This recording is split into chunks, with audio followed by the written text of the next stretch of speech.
오늘 읽은 말씀은 에스겔 선지자의 예언의 말씀입니다. 예? 이거 아직 아멘할 게 아닌데. 에스겔 선지자는 여러분이 이제 잘 아시겠지만 유대 말로부터 시작해서 바벨론 포로기 사이에 활동했던 예언자입니다. 그래서 에스겔서 전반부를 보면은 유다의 멸망에 대한 예언, 그리고 유다의 주변에 있는 여러 종족들의 멸망에 대한 예언들이 주로 기록되어 있고, 그 다음에 이제 후반부에 보면은 바벨론 포로로 살고 있는 이 백성들에게 하나님께서 너희들을 다시 회복하여 줄 것이다. 그래서 너희들이 살던 옛 땅 이스라엘로 돌아가게 하실 것이다 라는 회복과 소망의 메시지로 이렇게 되어 있는 것을 볼 수 있습니다. 우리가 예언자들이라 하면은 구약에서는 하나님의 말씀을 맡아서 대신 하나님의 말씀을 사람들에게 증거하는 사람들을 예언자다 그렇게 얘기합니다. 그래서 모르는 사람들은 제가 여러분도 말씀드렸던 것 같은데 예언자를 미래의 일을 점쳐서 말하는 사람을 예언이라고 이렇게 생각합니다. 그런데 예언 그 예언이 아닙니다. 영어로 forecast라고 하는데 그것은 점쟁이들이 미래를 점쳐서 장차 이런 일이 있을 것이다 라고 말하는 게 예언입니다. 한문으로도 달라요. 그래서 이 한문으로 그때 예언은 미리 예자의 예언을 쓰는데 이 구약성서 옛날 한자 섞여 있는 성경을 갖고 있는 분은 확인하실 수 있겠지만 여기서 예언은 미리 예자가 아니고 맡을 예자 예언입니다. 아시겠습니까? 그래서 예금 통장할 때 그 예자를 써요. 뭘 맡았느냐? 이 사람들은 하나님의 말씀을 맡은 사람들입니다. 하나님의 말씀을 받은 사람들. 그래서 하나님의 말씀을 그대로 너희 백성들에게 전달하라고 사명받은 사람들이 예언자들입니다. 그래서 미래를 얘기하는 사람들이 아니에요. 그래서 이걸 잘못 알고 있는 분들이 너무 많습니다. 그래서 제가 말씀드립니다. 구약의 예언서는 미래를 말하는 사람들이 아니에요. 물론 하나님께서 모든 역사를 주관하시기 때문에 미래를 예언하는 것도 거기에 포함되겠습니다. 그러나 좀 더 정확한 의미로는 하나님의 말씀을 맡아서 그 말씀을 그대로 전달하는 메신저 역할을 하는 것이 바로 예언자들입니다. 그래서 이것을 대언한다, 대신 말한다 이렇게 말하는 것입니다. 오늘날 주의 종들도 마찬가지입니다. 하나님의 말씀을 맡아서 대신 그 말을 하나님의 말씀을 여러분들에게 전하는 것이 바로 주의 종들의 역할 중에 중요한 것임을 여러분 아시기를 주의 이름으로 축복드립니다. 그래서 어느 목사님이 말씀하신 것처럼 주의 종들은 말이죠. 성경을 열심히 읽다가 자기가 깨달은 것을 말하는 것이 아니고 그것은 설교가 아닙니다. 그것이 아니고 하나님께서 오늘날 이 백성들에게 무엇을 원하신 거 하는가라는 그 메시지를 전달하는, 다시 말해서 하나님의 말씀을 전달하는 자들이 바로 이 예언자들이고 오늘날 우리 교회가 이 일을 감당해야 되는 줄로 믿습니다. 자기가 어줍지 않게 깨달은 말씀을 갖다가 적당히 해석해가지고 전하는 것은 하나님의 말씀을 전하는 것이 아닙니다. 그것은 사교이고 그것은 인본주의입니다. 여러분, 그래서 우리가 하나님의 말씀을 잘 들으시고 여러분 한 글자라도 혹시 한 말이라도 여러분에게 감동되는 것이 있다 그러면 그 말씀을 붙들고 승리하시는 여러분들 되시기를 주의 이름으로 축복드립니다. 그래서 예언서를 보면 말이죠. 하나님께서 동일한 패턴으로 말씀하시는 걸 볼 수 있어요. 뭐냐? 먼저 하나님께서는 이스라엘 백성들에게 깨우치십니다. 뭘 깨우치시느냐? 바로 너희들도 내가 선택하여서 나의 선택된 백성을 만들기 전에는 다른 이방 사람들과 마찬가지로 동일한 죄인들이었다는 사실을 일깨웠습니다. 여러분 잘 아시는 것처럼 이스라엘 백성들이 무슨 날 때부터 금태두른 민족이 아니었다는 것을 기억하시기 바랍니다. 여러분 아브라함이 날 때부터 선택된 사람이었습니까? 그렇지 않습니다. 성경에 가만히 보면은 아브라함의 아버지 데라가 어디에? 갈대아 우르입니다. 갈대아 우르가 어디입니까? 예? 지금은 이라크 뭡니까? 밑에 메소포타미아라고 그러죠 옛날에. 메소가 둘 사이란 뜻이고 포타미아가 강이란 뜻입니다. 두 강 사이에 있는 지대가 어디입니까? 유프라테스하고 티그리시강 사이에 있는 그 하고 지역에 있는 도시가 우르라는 도시입니다. 다시 말해서 이 사람은 출신 자체가 아람 사람이에요. 아람 족속이라고요. 그래서 이 사람이 거기서 이전해가지고 어디로 갑니까? 하란으로 이동해요. 그 하란으로 이동해가지고 거기서 살고 있는데 그때 하나님께서 아브라함을 부르셔서 너는 내가 지시하는 땅 가나안 땅으로 가라.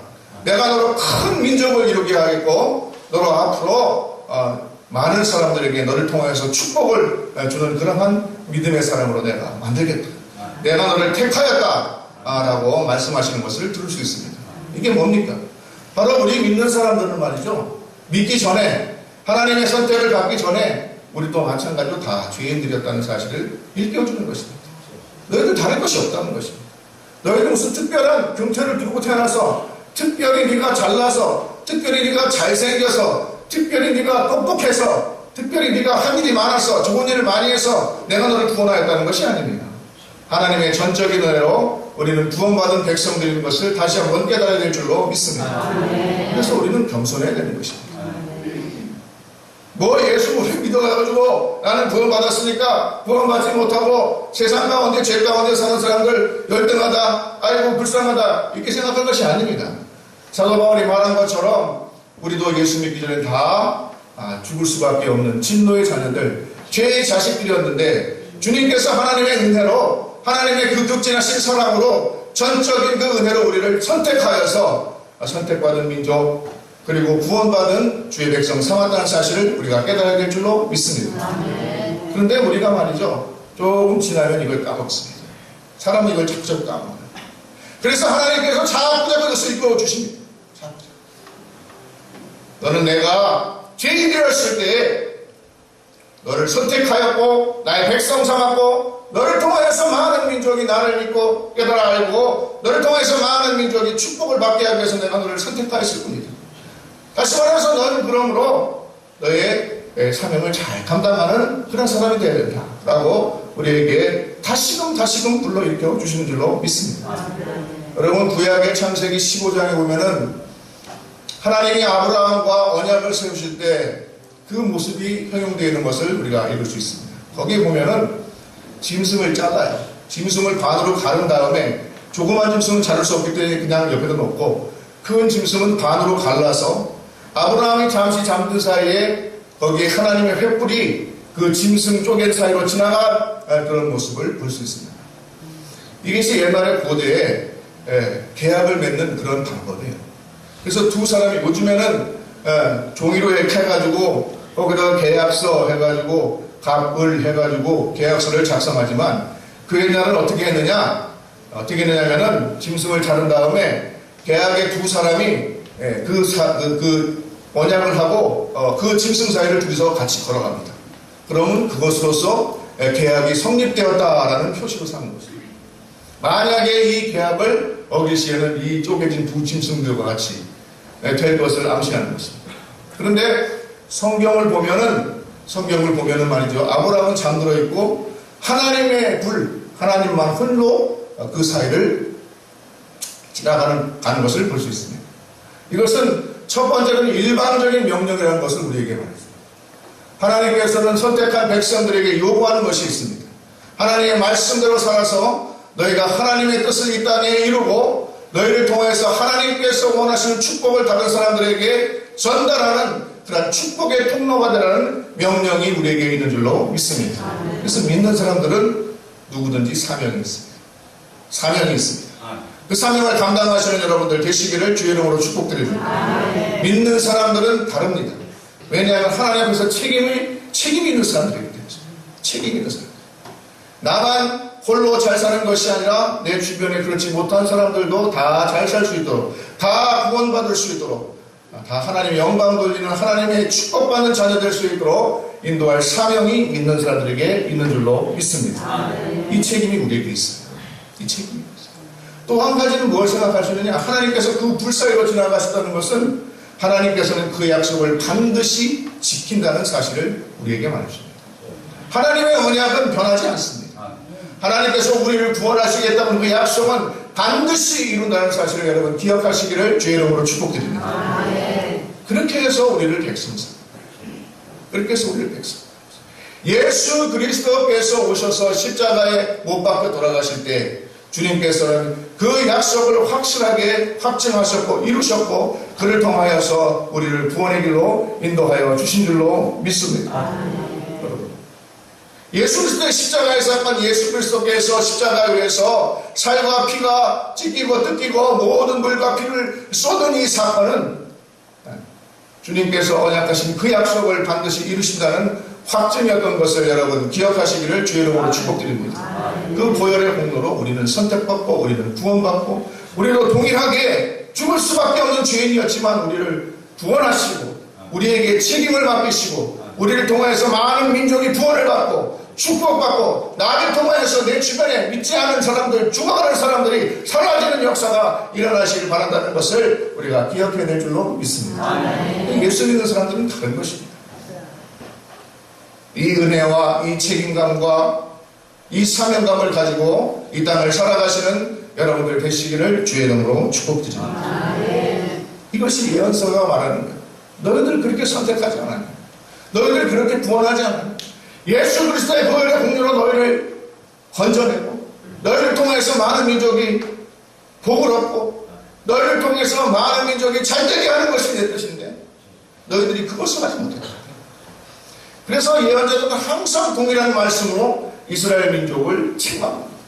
너희들이 우상 숭배하고 너희들이 세상으로 놀아나고 하나님을 멀리하고 거역하고 하나님의 말씀을 준행하지 않는 너희 인간적인 뜻대로 살았다. 그래서 하나님께서 너희를 돌아보자 하신다라고 말씀하시는 것입니다. 오늘날도 마찬가지인 것입니다. 오늘날 우리 믿는 사람들이 우리 교회가 이 사명을 감당하지 못한다 그러면 하나님께서 우리를 책망하실 것입니다. 책망하실 것입니다. 그러면서 오늘 후반부에 뭐라고 했대요? 에스겔서 후반부에 하나님께서 그럼에도 불구하고 하나님께서 그렇게 언약을 하셨기 때문에 짐승을 둘로 쪼개고 그 사이로 지나가셨기 때문에 그 언약을 지키기 위하여서 그럼에도 불구하고 이스라엘 민족을 다시 회복시키겠다 라고 말씀하시는 중에 마른 뼈의 환상을 보여주신 것입니다. 이 마른 뼈의 환상을 보면은 주님께서 얼마나 우리를 사랑하시고 우리를 회복시켜 주실 것인가를 우리가 이해할 수가 있습니다. 주님께서 어떠한 골짜기로 에스겔 선지자의 환상을 본 것입니다. 데려가서 보여줍니다. 거기에 보니까 백골이 잔뜩합니다. 마른 뼈들이 잔뜩합니다. 그것을 보시면서 주님께서 선지자에게 묻습니다. 거기 뭐라고 묻습니까? 3절에 보시면 이렇게 묻습니다. 그가 내게 이르시되 인자야 이 뼈들이 능히 살 수 있겠느냐? 인자야 이 뼈들이 능히 살 수 있겠느냐? 라고 물어보십니다. 영어 성경에 보니까 Son of Man, can these bones live? 다른 성경에 보니까 Son of Man은 좀 너무 남성 우월주의인 것 같으니까 mortal이라는 말 씁니다. 이 말이 난 더 좋더라고요. mortal, can these bones live?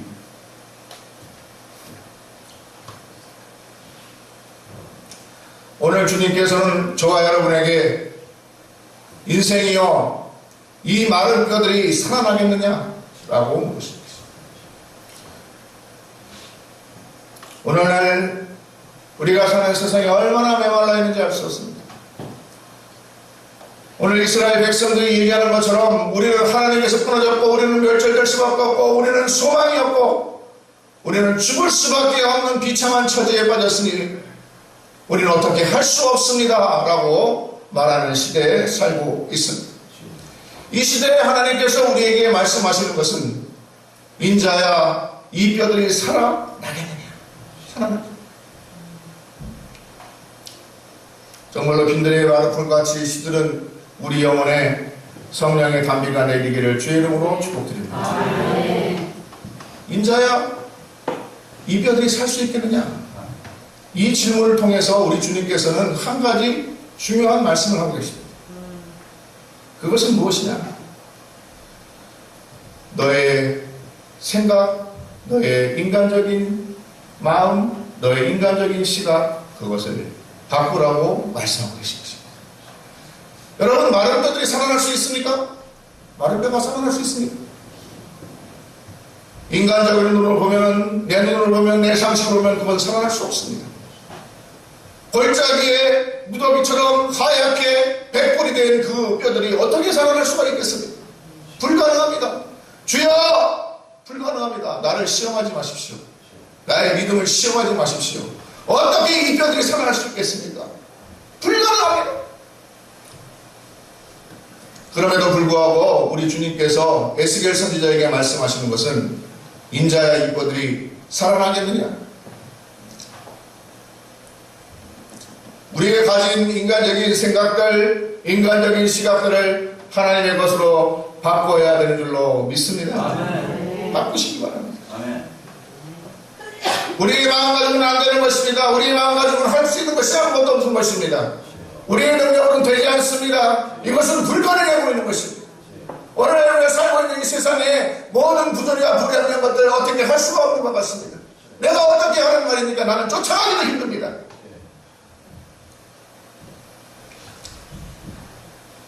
이스라엘 민족이 그렇게 소망이 없는 상태에 있었습니다.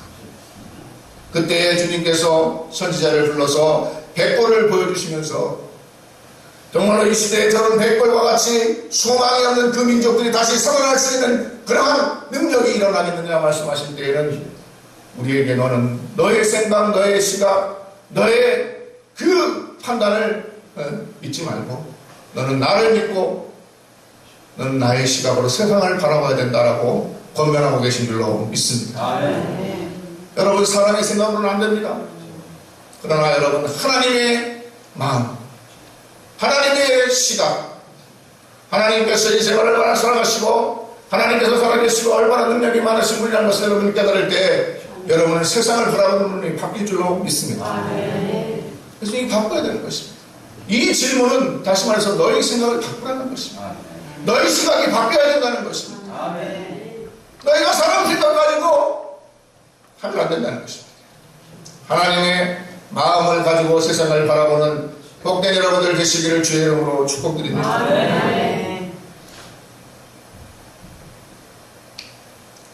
요한복음 14장 1절부터 3절까지 사이에 보면은 주님께서 제가 처음에 설교했던 건데 본향으로 돌아가시고 하나님 아버지께로 돌아가시고 가서 너희를 위하여서 살 곳을 예비하고 다시 돌아와서 너희들을 그곳으로 데려가겠다 말씀하셨습니다. 하나님을 믿으니 또 나를 믿으라. 내 아버지 집에는 거할 것이 많도다. 내가 너희를 위하여 거할 처소를 예비하도록 하노니 예비하면 다시 와서 너희들을 그곳에 불러주시겠다고 말씀하셨습니다. 그러면서 너희를 고아와 같이 내버려두지 않겠다고 약속하셨습니다. 여러분, 여러분의 마음에 어떠한 생각들이 지금 들고 있습니까? 여러분의 삶 가운데 어떠한 시각으로 세상을 바라보십니까? 여러분, 이 시간에 하나님의 마음, 하나님의 시각으로 세상을 바라보는 놀라운 변화의 역사가 있기를 주의 이름으로 축복드립니다. 제 설교로 되는 것이 아니고 성령께서 감동하시면 되는 줄로 믿습니다. 성령께서 감동하시면. 그래서 오늘 에스겔 선지자가 그 뼈들이 합쳐지고 심줄이 생기고 그 위에 기관이 생기고 살이 덮여지고 그리고 거기에 뭡니까? 스킨, 껍데기, 피부가 덧입혀짐을 또 딱 보면서 그러나 거기에 한 가지 부족한 것이 있어요. 뭐가 부족했습니까? 생기가 없었어요. 생기가 없었어요. 그래서 에스겔 선지자에게 생기를 내가 불어넣게 하리라. 예언하라. 예언하라. 마른 뼈들아 내 음성을 들으라고 말하지 않습니다. 마른 뼈들아 하나님의 말씀을 들으라고 말하지 않습니다. 그 속에 생기를 불어넣게 하리라. 그리고 내가 그들을 살릴 것이다. 내가 그들의 무덤을 열어서 그들을 그 죽음의 땅 가운데에서 구해내서 그들의 땅 이스라엘로 다시 돌아가게 할 것이다. 약속하실 것이다. 이 생기가 무엇입니까? 바로 성령인 것입니다. 성령. 창세기 2장 7절에 보면은 하나님께서 사람을 흙으로 빚으신 다음에 거기에 뭘 집어넣었어요? 네? 생기를 집어넣어. 생기. 루아흐. 히브리 말로 아흐 그럽니다. 뭐 생각나지 않습니까? 숨이라는 뜻이다. 숨. 하나님의 숨, 성령을 불어넣으니까 그 흙덩어리가 이 많은 뼈들이 생명이 된 것입니다. 살아있는 인생이 된 것입니다. 오늘날 마찬가지인 것입니다. 오늘 성령의 충만함 받으시기를 주의 이름으로 축복드립니다. 우리가 우리의 시각을 바꾸는 건 우리 능력으로 되지 않아요. 여기서 너의 시각을 바꿔서 하나님의 시각을 가지려고 하는 것은 네 노력으로 될 수 있다고 말하는 것을 의미하는 것이 아닙니다. 우리가 간절히 성령을 삼아야 됩니다. 내 능력으로 될 수 있다고 하는 것은 기독교에서 말하지 않습니다. 내 능력으로 될 수 있다고는 우리는 교회 나올 필요 없습니다. 내 능력으로 될 수 있다는 우리는 신앙을 가질 필요가 없습니다. 내 능력으로 될 수 있는데 무슨 신앙을 가집니까? 내 능력으로 될 수 있는데 무슨 하나님이 필요합니까? 될 수 없는 것입니다. 될 수 없다는 것을 깨닫고 인정할 때 축복이 임하는 줄로 믿습니다.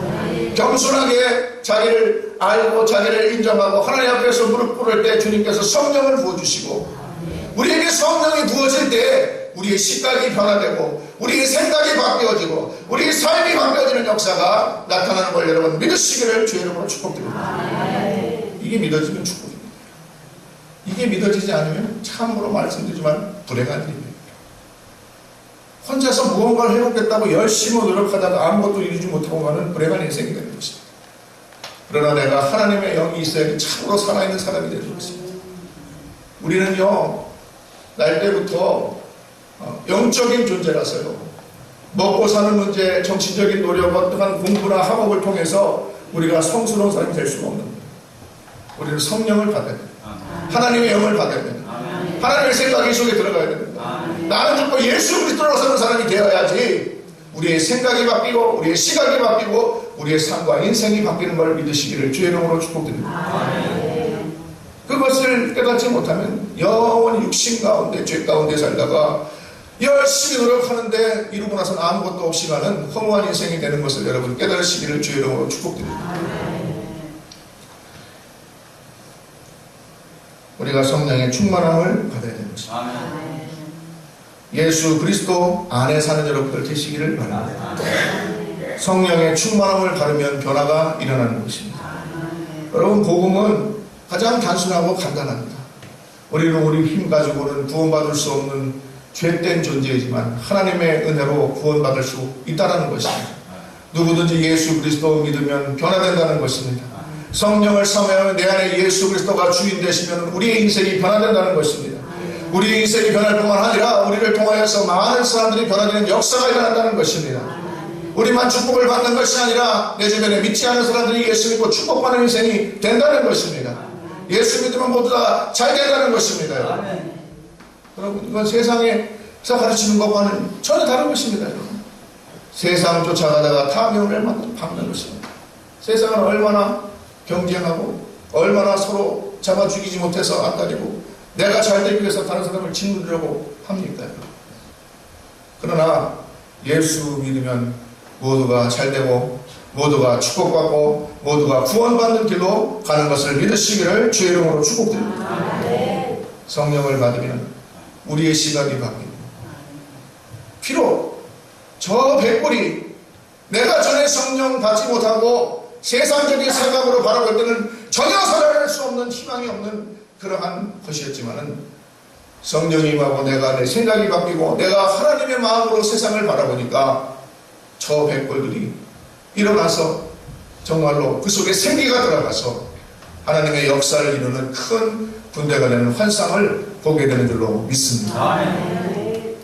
내게 능력 주시는 자 안에서 내가 모든 것을 할 수 있습니다. 아멘. 그 말은 내가 할 수 있다는 얘기 아니라 내 안에 성령께서 하신다는 얘기입니다. 아멘.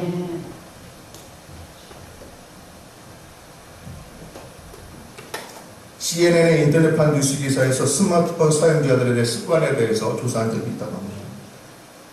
인터넷을 통해서 자주 이렇게 확인을 하고 하니까 페이스북이나 이러한 SNS가 많이 발달해가지고 하는데 조사를 해보니까 성인의 남자가 트위터나 페이스북 계정을 하루에 평균 34회 확인한다.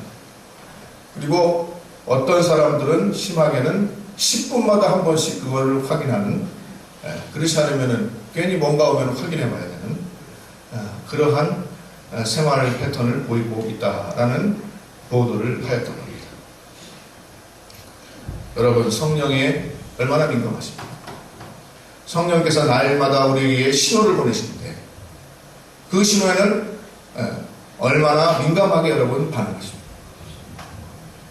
여러분 SNS 계정 보는 데는 10분마다 한 번씩 보면서 성령을 얼마나 사모하고 성령께서 나에게 무슨 말씀을 하시는가에 대해서는 얼마나 여러분 여기 삶 가운데 민감하십니까? 네? 민감하시기를 주의 이름으로 축복드립니다. 그래야지 소망이 있어요. 그래야지 소망이 있어요. 우리가 항상 성령에 민감하고 성령을 사모하고 내가 성령의 능력에 힘입어서 살아감으로 아브라함과 같이 많은 믿음의 선배들과 같이 축복의 통로가 되는 역사가 여러분들에게 있기를 주의 이름으로 축복드립니다. 기도하겠습니다. 사랑과 은혜가 풍성하신 아버지 하나님, 인자야 이 백골들이 살아나겠느냐 물어보실 때 우리의 시각으로는 안 됩니다. 그러나 하나님께서는 그 질문을 통하여서 우리에게 너의 생각과 시각을 바꾸라고 말씀하시는 줄로 믿습니다. 아버지 하나님, 우리의 생각과 시각을 하나님의 마음 품는 것 우리의 능력으로 되지 않습니다. 성령께서 우리를 주관하여 주시옵소서. 성령께서 우리를 주관하여 주시옵소서. 성령의 충만함을 받게 하여 주시옵소서. 성령의 충만함을 받고 내 안에 예수 그리스도가 살면 우리의 시각이 바뀌고 우리의 생각이 바뀌고 많은 그가 살아나는 역사를 이루어 주실 줄로 믿습니다. 아버지 하나님, 이름 가지고 우리 성도들 일주일간 평생 승리하며 살아가는 복된 하나님의 자녀들 될 수 있도록 축복하여 주옵소서. 예수 그리스도의 이름으로 간절히 기도드렸사옵나이다. 아멘.